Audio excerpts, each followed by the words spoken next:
Pansin niyo ba to guys? Pag meron kang isang bagay na hinahangad at alam mo na ito ay makukuha mo pagdating ng tamang panahon at ang araw na inihintay mo, ang mangyari nito ay ganito. Halimbawa, sa susunod na mga 4 na buwan, magpapatayo ka o magpapagawa ka ng bahay.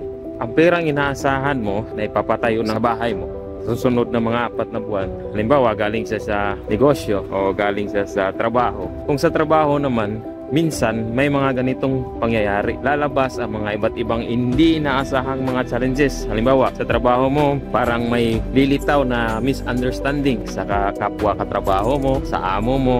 O minsan, maisip mong parang dumami ang gawa mo o di kaya'y nahihirapan ka o napapagod ka na sa trabaho mo. Na ang gusto mo lang, igapang at para matapos lang yung mga panahon na hinihintay mo para makapag-ipon ka na ng pera para sa pinapagawa mong bahay. Diba? Kung ganyan yung nararanasan mo, ibig sabihin, normal lang yan. Kasi may mga hadlang talaga sa mga plano natin na bigla na lang lilitaw. Huwag tayong padadala sa hadlang. So yan lang, gapang lang, step forward, move forward at makukuha natin yan.